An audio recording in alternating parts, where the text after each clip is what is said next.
అపరిష్కృత సమస్యలు పరిష్కరించాలనే డిమాండ్తో కార్మిక సంఘాలు తలపెట్టిన సార్వత్రిక సమ్మె రాష్ట్రంలో ప్రశాంతంగా సాగుతోంది. సంఘటిత, అసంఘటిత కార్మికులు సమ్మెలో పాల్గొంటున్నారు. బ్యాంకులు, పోస్టాఫీసులు, ప్రభుత్వ కార్యాలయాలు, విద్యా సంస్థలు మూతపడ్డాయి. ఉస్మానియా, కాకతీయ విశ్వవిద్యాలయాలతో పాటు హైదరాబాద్ జేఎన్టీయూ పరిధిలో పరీక్షలు వాయిదా వేశారు.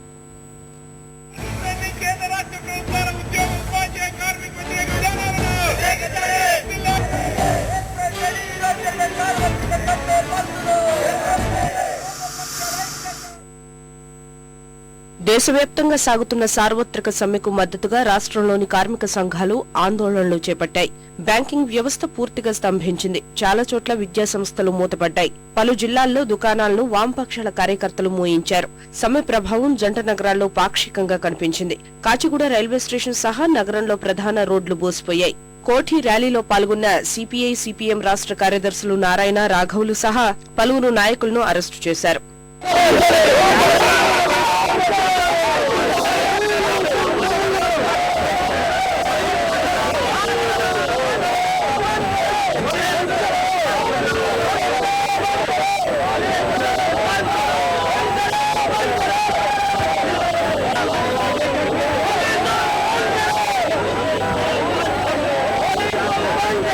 ప్రధానమంత్రితో పాటు రాష్ట్ర ముఖ్యమంత్రి కూడా ఈ ప్రజా వ్యతిరేక విధానాలు, మద్యం అవినీతి, విద్యుత్ ఛార్జీలు పెంచేటువంటి ప్రతిపాదనలు ఇవన్నీ కూడా చూస్తుంటే ప్రజలపైన భారం వేస్తారు. పైపెచ్చి ఇప్పుడు ఏమన్నారు ముఖ్యమంత్రి గారు, ఇంకా మీకు భారం వేస్తున్నారు, పన్నుల భారం, మీరు మమ్మల్ని మన్నించి మాకు సహకరించండి అంటున్నాడు.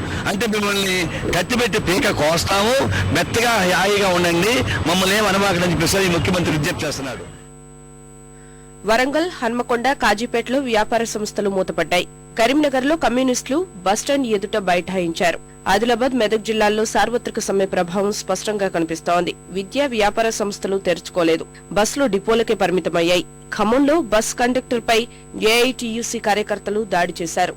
నల్గొండ జిల్లాలో రైస్ మిల్లుల్లో ఉత్పత్తి నిలిచిపోయింది.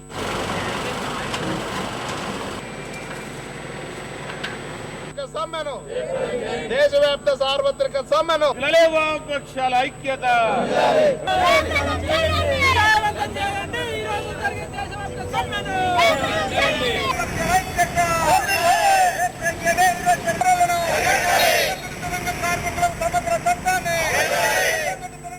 శ్రీకాకుళంలో 2 బస్సులకు వామపక్ష నాయకులు గాలి తీసేయడం ఘర్షణకు దారితీసింది. 200 మందికి పైగా కార్మికులు, నాయకులను పోలీసులు అదుపులోకి తీసుకున్నారు. విజయనగరం కలెక్టరేట్ వద్ద నిరసన ప్రదర్శనలు జరిగాయి. విశాఖలో కమ్యూనిస్టు పార్టీలు, కార్మిక సంఘాలు రాస్తారోకో చేశాయి. రాజమండ్రిలో ఆర్టీసీ కాంప్లెక్స్ వద్ద కార్మికులు బస్సులు అడ్డుకున్నారు. కోటిపల్లి బస్టాండ్ నుంచి కోట గుమ్మం వరకు ప్రదర్శన నిర్వహించి బహిరంగ సభ ఏర్పాటు చేశారు. పశ్చిమ గోదావరి జిల్లాలో సమ్మె పాక్షికంగా సాగుతోంది.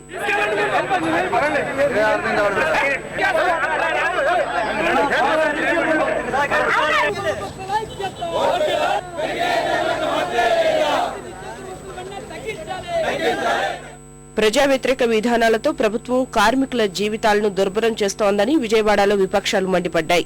గుంటూరు జిల్లాలో కార్మిక సంఘాలు, తెలుగుదేశం నాయకులు, కార్యకర్తలు ప్రయాణికులను కిందకు దింపేసి బస్సులను డిపోలకు పంపారు.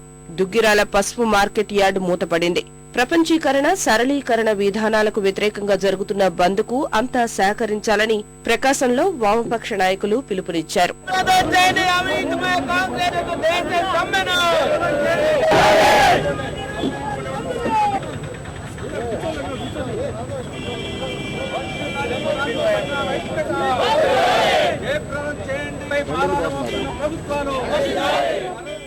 తిరుపతిలో వామపక్ష పార్టీలు ప్రదర్శన నిర్వహించాయి. అనంతపురం బస్టాండ్ బయట తెరచి ఉంచిన వైన్ షాప్ పై ఆందోళనకారులు దాడి చేశారు. వీరిని పోలీసులు అదుపులోకి తీసుకున్నారు. కడప జిల్లాలో 7 డిపోల పరిధిలో దాదాపు 900 బస్సులు నిలిచిపోయాయి.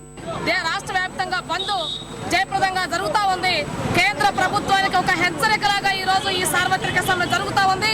ఇప్పటికైనా కేంద్ర రాష్ట్ర ప్రభుత్వాలు ఆలోచించుకొని ధరలను నియంత్రించేటువంటి పని, అవుట్ సోర్సింగ్ కాంట్రాక్ట్ విధానాన్ని రద్దు చేసే పని, కనీస వేతనం 10,000కు తగ్గకుండా ఉండేలాగా చర్యలు తీసుకోవాల్సిన అవసరం ఉంది.